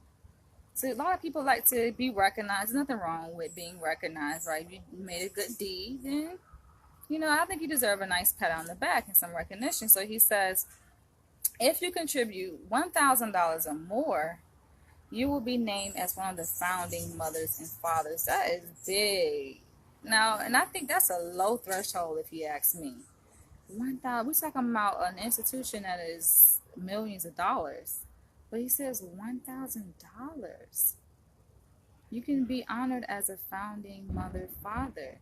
And founding mothers and fathers of organizations, they go down in history with that organization. Think of like these museums that you guys go to, and you see when you first walk in a list of all of the people who help contribute to the opening of that museum financially. These are financial people who made financial contributions to a museum or an institution. You usually see their names up on a wall or on a plaque, and they are honored. But he's saying $1,000 is all it takes, and you will be honored in many different ways. I'm sure, you know, you're going to go down in history. Some of you guys don't care about that, and that's fine. But for some of you guys who like feel like you just want to see something tangible for what you've contributed, then that will be something tangible. You will be remembered I think it's beautiful to honor people who support you. You know, you can't forget about that. And even the ones who donate less than $1,000 will still receive recognition and be honored. He's done that before. In another one of his videos, he's actually named people who've made, you know, donations. It's beautiful. Whether you donate $1, $50, $100, $500, like it's all helping, you guys. Now, the curriculum that I named, you know, obviously he's going to need people to help out with that curriculum and with the services that he's going to offer through his school. So keep out your pens and paper, because this is information where you guys can send your resumes, which I think is so great, because he's already established a database of potential employees, people that he's going to hire for this academy. Now that is beautiful. Like, wouldn't you not want to work? I would love to work at the FDMG Academy. That's gonna be. I'm just, y'all. Every time I think of the FDMG Academy, I think of the opening day. I think of the ribbon cutting ceremony. It's beautiful, and a lot of times, the mayor of a city usually shows up at the ribbon cutting ceremony. I'm like, that's beautiful. I know he was thinking about doing it in Atlanta. I'm going to get down to the different cities that he wanted to do, but I know Atlanta was one of them, one of the cities that he was looking at for the school. And don't Atlanta still have a black mayor? I believe they do. What's his name? Mayor Kasim Reed, I think that's the mayor of Atlanta. Nice black man, you know. I'm just, every time I think of the FDMG Academy, I think of the ribbon cutting ceremony and Dr. Umar Johnson standing there. Let me try not to cry, y'all, because it's beautiful. Like, to know all the work you put in. I can relate to that. When you put in so much work, and you think about the naysayers and people say, "Oh, you ain't gonna do it. You know, you ain't gonna launch your school," and then that day comes when you do.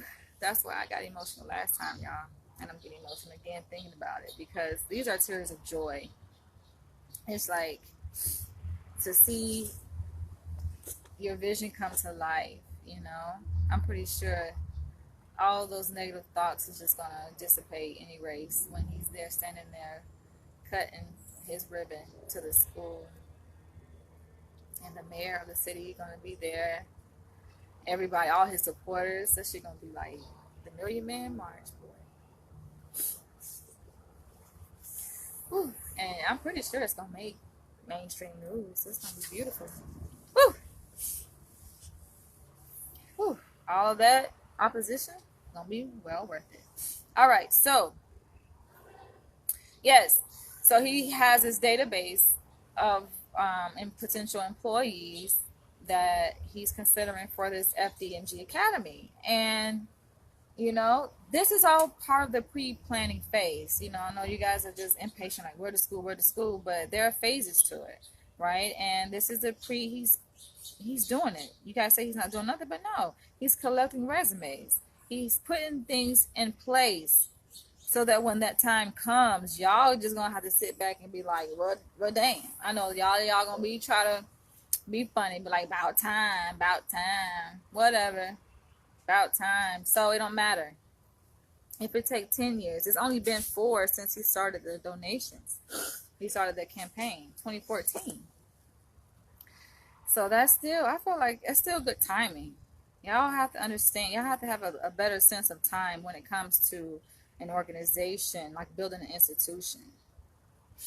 And he makes a joke all the time. He like, y'all, none of y'all got so much to say. None of y'all ain't never built no institution. But y'all, the main ones, got something to say about this is how he should build the institution. Okay, so here we go. If you guys are interested in working, which I know a lot of y'all qualify, a lot of y'all would love to be a part of an African-centered school, send your resumes to the FDMG resumes at gmail.com. So the email address is fdmgresumes at gmail.com. FDMG resumes. FDMG fdmgresumes@gmail.com. That is the email address. And some of y'all, sometimes y'all think that just because a black person runs stuff that you don't have to be professional because you only associate professionalism with white corporate America. But no, this is real. This is real business. So you want to be professional. You don't want to have your resume overlooked by him. You know, if you really want to be a part of it, then trust and believe. Like, this is a big thing. This is something significant, and he's trust and believe. All this attack and stuff, opposition, y'all just making him guard his vision even more. So even when it comes into existence and he's operating it, and before he opens his doors and sifting through those resumes and trying to figure out who he wants in, like, all of this it matters. Is making him going to be more careful about who he lets in, you know, which is good. That's a good trait to have because that means you care and protect your institution, your vision. So you want to make sure your email is professional. You know, use correct, proper English. Spell check. All of that is important. Make sure you use a proper salutation. You know, treat it as if you applying to a Fortune 500 company or a white institution, you know. He deserves the same amount of respect because if not, you're just going to get overlooked. You know, make sure your resume is edited and is formatted properly. Make sure your cover letter, which I think is the most important part. Your resume is a skeleton of your education and training, what qualifies you for the particular position, which I'm going to get into in a minute, that he talks about the different types of positions that will be available for people at this academy. But the cover letter is the most important, I think, part, because that's what they're going to see. When he click, oh shit, why is it that I do my videos, you guys, and there's a lot of bees in California, or at least in this part of California. But when he get the email, the first thing obviously he's going to see is your name, you know, so make sure you send it from a professional email name, you know, nothing too casual or that's inappropriate, because he's going to see your name, he's going to see the subject, so make sure you address it properly with the subject heading. I would say a good subject heading would be FDMG Academy application. Now y'all can title it something else, but I don't know. That's probably what I would use. FDMG Academy application. You know, because that's what it is. You are applying yourself to the school for a potential position. And followed by that, the body of it, which is your cover letter, you want to stand out. You know, you want to be very professional. You can get it. They have a lot of editors even online that will proofread your cover letters. There are examples of cover letters online, templates for it if you guys, you know, aren't familiar with it. But that's the email address where you can send it to. And it's important that you respect the vision. So the vision, the principle is African centered, you know, pro heterosexual. That is important. Pro heterosexual. It's not that you're anti homosexual, but you have to be pro heterosexual and African centered. And he has the positions kind of split based on whether a degree will be required or not required. There are many different positions, and some of them, this list is not all inclusive. So you would have, if I name something on this list that maybe you don't fit the experience for, but you still want to work, then you should contact him. That's why I gave you guys his email address, drumarjohnson@yahoo.com. You can contact him directly to see if there are any other ways that you can contribute. But this is just a snapshot based on what he said. So these are the positions that require a degree. The teachers, all of the certified teachers who will be teaching like the core subjects of math, science, social studies, language arts, you know, they need a degree. They need a bachelor's degree, and they need 18 college credits specific to the content area that they will be teaching at the school for the core classes. He also needs social workers, nurses, building engineers, people that's going to help design the building and make sure it's up to code and everything. Like he needs help with that. And it's a lot of black owned engineers. There are a lot of black engineers out there. I've come across engineers out here. It's a lot out here in California. Exactly, right? To be specific, I mean, in LA, I've come across a lot of. You'd be surprised like where you run into certain kind of people, but it's black engineers out here. Stockbrokers. Stockbrokers are everywhere, but I think they really in New York City. There's black stockbrokers there. Economists to teach the economic classes that I talked about earlier. They all need degrees, but these are the positions that don't require degrees, and they are the special skill jobs. So the certain things that he was talking about that are really, you have the core academic, but the other core would be intrinsic to teaching them leadership skills, teaching them how to be self-sufficient. So these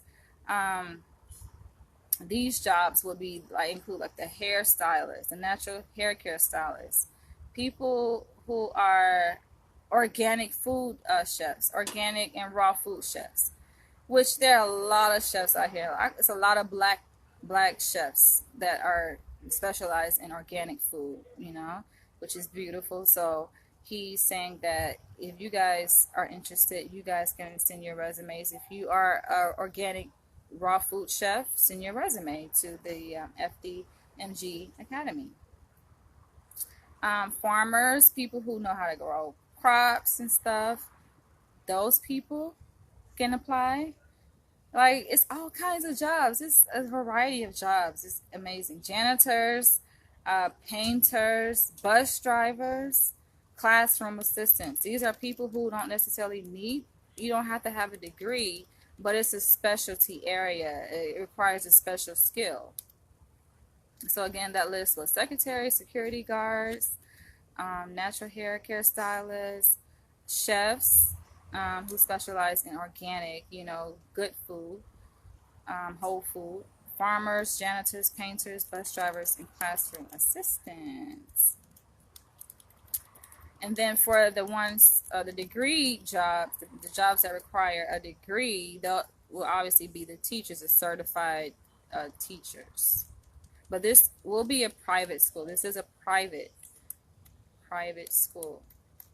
So it does have, he emphasized that it has different types of criteria, different than what public schools require of teachers. Okay, so this is kind of the bad news. Well, I don't know if it's bad, but I guess in a way, because he had his mind, set on the St. Paul's College, right? Like that's the school that, was his heart. His heart was set on that. That's just like when you out there buying a home, you're shopping for a home. You may see 10, 20 different homes, but it's that one home that it resonates with your heart. And that was for him, St. Paul's College. But I think I remember seeing recently in one of his more recent videos that they had already sold at college. And they sold it actually to someone who ain't going to do nothing educational with it. So it's basically going to lose its historic value. Like, he wanted to keep the mission going. The founder of that school, James Solomon Russell, former slave who founded the school, you guys, had a mission. It was an HBCU that he founded, and then, look what happened to it. But we ain't gonna let that discourage us, because he has other cities in mind. Some of the cities that I remember him mentioning are Chicago, Detroit, Atlanta, so many different others. I think he's even looking at Pennsylvania, his home state where he's from. And he says that he's open. I like the way he operates, because he is interactive. So he's like, if you have any ideas, reach out. He is opening up to the community. He's not, people try to put him into a box and say, oh, he's like a dictator. He don't want input from nobody. That's not true. Like, he has conversations with the community all the time. You know, like he does this all the time. He listens. He gives a lot, but he also listens to you guys. He receives too. And he says that if you have any school suggestions, that you could send him a text message. He's giving you guys kind of like direct access to him, saying you could text him school. I actually emailed him. This was, I don't know, maybe a couple months ago. I emailed him a school in Atlanta because I remember when I was living in Atlanta before I left in 2014. There was an abandoned school, and it was on Memorial Drive across from the Kroger shopping center, the Kroger that was near a hotel, you know, and it was a Memorial Drive, and it was a school that was abandoned, and it was a decent sized school, but I don't know, I doubt it was a school. It was like a residential school, so I don't think it had like, it wasn't equipped with dormitories. And for him, he wants a school that is going to be used, you know, for the residents. Like the students are going to live there after school, how they do like in college, how, you know, kids go off to college and they learn, but they also live there, and it makes it convenient for the students, so they don't have to travel, they don't have to commute, you know, like it's like a community. I actually lived on campus my freshman year of college, and it's a different kind of experience living on campus and learning, living and learning together. You know, you live where you learn. It's a different kind of experience. It's a community, you know, and it was just great. It's great for networking. You build relationships with people over time, and that kind of space is beautiful. He actually learns social skills, you know, in that type of environment. So there are many advantages to having making it residential, you know. And he gives you guys direct access to provide suggestions if you have any, you know, like any help that you guys can contribute matters. You guys have his email address, Dr. Umar Johnson at yahoo.com. His phone number is, you guys have a pen, it's 215 989 9858. Now, you guys heard that number so many times because he says it a lot, you know, but that's his number that you guys can send him a text message. He says he doesn't do the voicemail because, you know, the voicemail takes up too much memory, apparently. And if everyone leaves a voice message, eventually the voicemail box is full. Whereas with text messages, I think there is no limit. So you guys can just text and, you know, text, and he'll get those texts and he'll respond to it. Or he at least will read it, and he'll be able to see that, okay, if you have a suggestion for a school in your city, you know about it, you have the name of the realtor, the number, the location, the address. He says text it to him, and then he will go from there. You know, and wouldn't it be great that, let's say you found a school and he was actually able to utilize the school and purchase it, and that you were the one who helped him find it? That would be awesome. I'm pretty sure he'll give you a shout out. And the some of the specs he wants, the other school that he was set on, the St. Paul's College, it was 137 acres, I believe, that he was going to buy. So I guess it would have to be that size or more, you know. But the capacity, as far as students, he wants between 500 and 3,000. I'm like, wow, 3,000. 3,000, it sounds like a lot, but it's really not. Like my school, Florida State University, is a big school, big campus, right? And they were at, I think, 40,000 students, I believe. Yeah, I believe the size of FSU's student population, I think it's like 40,000. A lot of students. So 3,000, that's doable. A lot of high schools, I mean, have some high schools have 3,000 students. So that's fair. You know, it's just finding a school that meets those requirements. And now that I look at it, I've reached the end of my notes. So that's pretty much what I have. I feel very passionate about this vision that he has. You know, I'm a visionary myself, and I understand it takes time. I have visions that God has given me, even back in 2010, that, you know, it may seem like I'm just sitting on them, but no, it's a matter of time. And in the pre-planning phase, like it's certain things that have to be in place, you guys. He's working towards that. Licensing, credentialing, it's a lot of things. But it's like if y'all trying to tear him down and try to make him take 2 steps back, you know, you're trying to make it more difficult. But he's gonna do it regardless. I see that the energy that he has, the motivation that he has, he's pushing through that. You know, and that's why I respect and admire him so much, because it takes a very strong person to push through that. You guys who have dreams and visions, you know, don't let nobody stop you from what you set out to do. You know in your heart that you are more than capable of doing.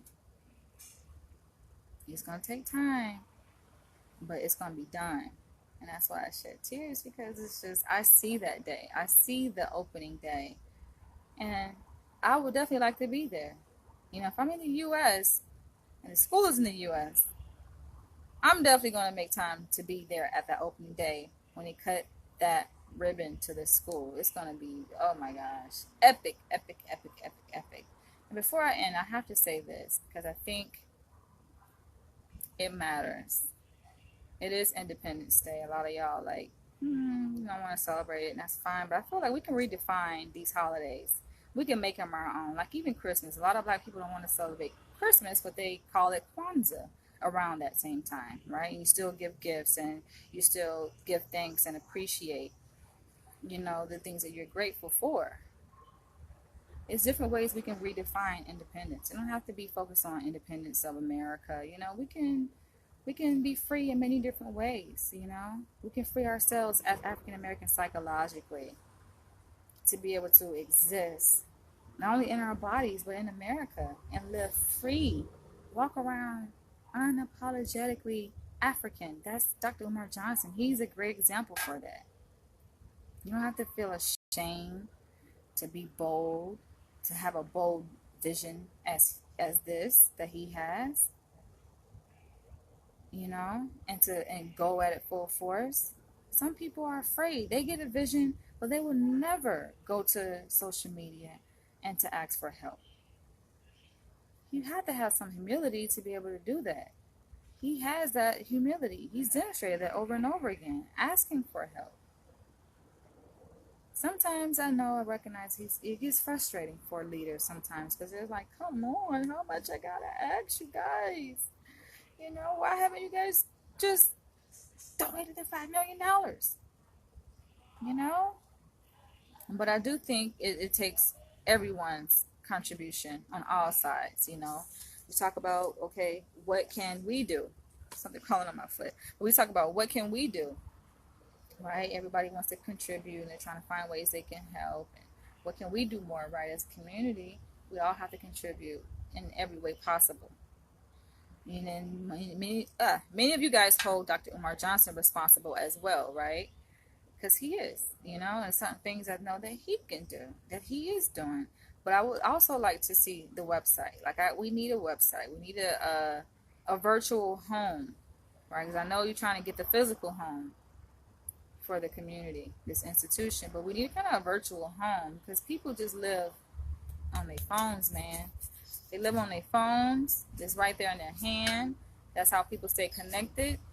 That's where we got to go, to the website. I tell authors all the time, like, I get it, you know, you're out in the community and you do your book signings and you have social media, and I'm doing interviews with authors, right, on my website, Ubawa.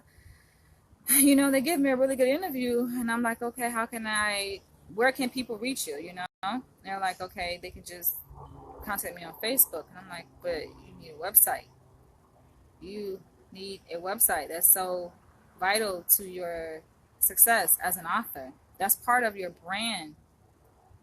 People ask, that's like your business card. People ask, they don't really ask for business cards anymore. I mean, you can give them your business card, a physical thing, but people have their phones. I've done this a lot. I don't even have business cards, to be honest, but I have my website, and when I'm talking to people, I send them to my website while we're talking. They have their phone. I say, pull out your phone, This is my website. Go to my website because they want to know more about me. And I tell them go to danielleleach.com.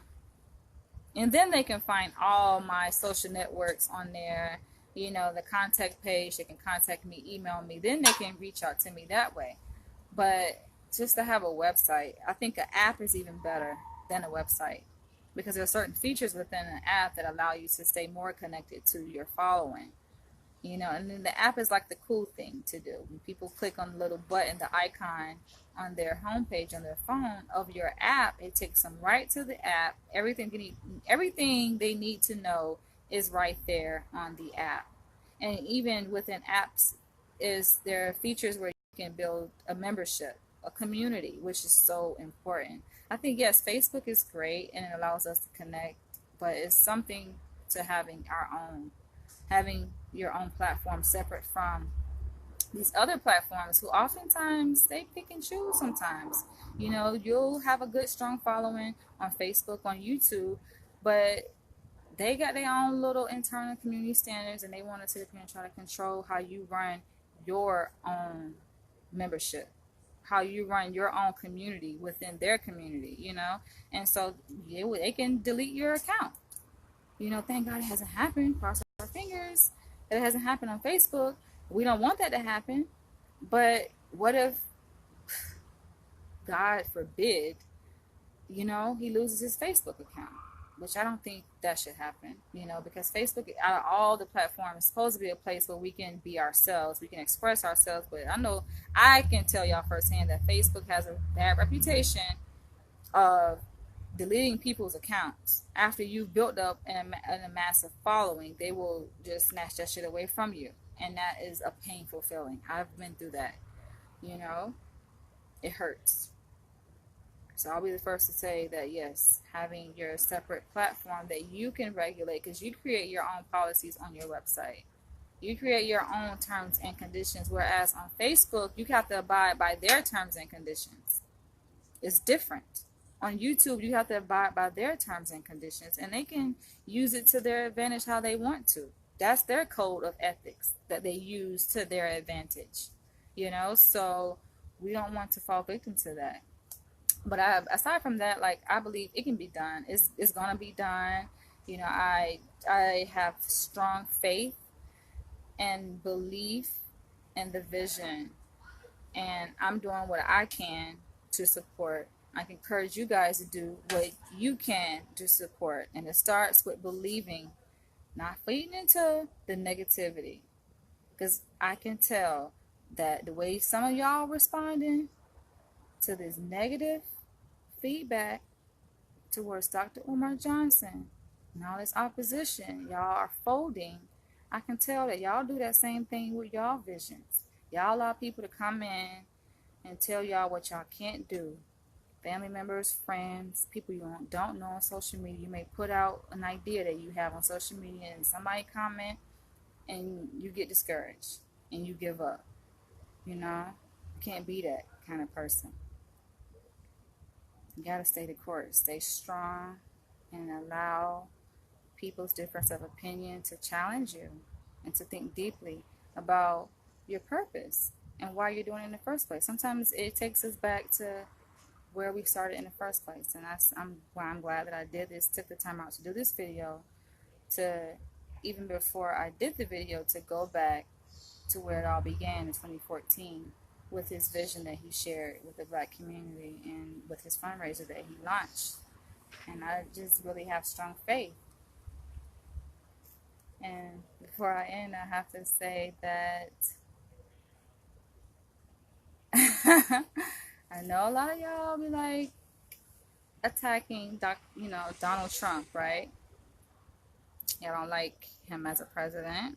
You have your reasons for it, valid reasons. But I truly believe that being that Dr. Umar Johnson has a different approach, some of y'all look at it as extreme. I think that Donald Trump would support Dr. Umar Johnson's school. I think a lot of conservatives will support his school.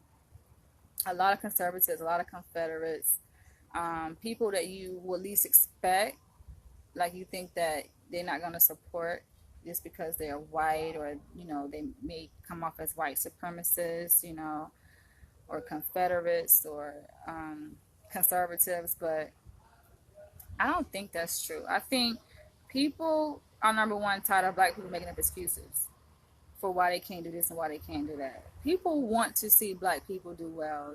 It's like, I think we create our own narrative in our minds to say, oh, they don't want us to see us do nothing. I think that's a defense mechanism so that we don't have to do nothing. We use that as an excuse. If you continue to say, oh, well, they don't want me to do it, so just that's why, we can't do it, or that's why we can't win, because they don't want us to win. Like, nah, you can't do that, because there are people who have broken through those barriers. If a person want to win, they're going to win. You can't allow nothing to say they don't want you to win. No. We've seen many cases. It happens every single day. A lot of black people can witness and testify to this. You want something bad enough, you're going to do it. And we're going to do it together. So we have to change the narrative to stop thinking that other races of people don't have our best interests at heart, and that they just are out to get us and trying to attack us. It's like we have, unfortunately, because our conditioning, have created this sense of paranoia. We think that everybody out to get us. White people out to get us. White supremacy. The FBI is trying to get us.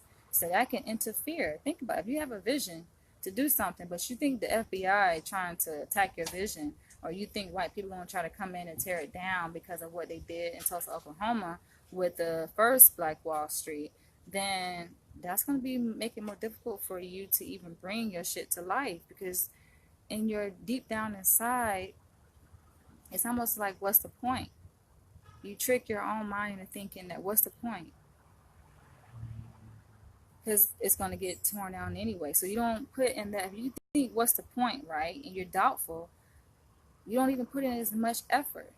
You kind of hesitate. You move with hesitation. But no, you got to be like a lion, man. You got to just be like, fuck it, I liked his phrase that he coined himself, King Kong consciousness. You have to be like King Kong. You have to just know that no matter what, it don't matter. Don't let those voices, because I think those are negative voices inside some of y'all head telling you, not you just talking about with the FDMG Academy, but with your own vision, telling you can't do it. Don't listen to those voices, man. You can do it. Don't let money stop you. Prime example. Money can never stop anyone from doing anything. It may seem like it, but no. Because we see black people who are doing it. So I gotta go. I can go on and on and on and on. But I kind of want to enjoy today. And feel free to share this video. And let's change our mind. And I like for today to be a symbol of independence for black people in our mind psychologically, to free ourselves psychologically from the psychological bondage, the chains that we have been under. Because we can do this. We're doing it. And the fact that he was able to collect that much money, come on. So to say that, oh, if the white man was so much out, he wouldn't have been able to raise that much money. He wouldn't have been able to do what he's done and what he's continuing to do. And other black people have done it before us. If a slave can open a school, Dr. Umar Johnson, who's been educated by these predominantly white institutions, can open a school. Okay? All right. Catch you guys later. I love all of you guys. Bye.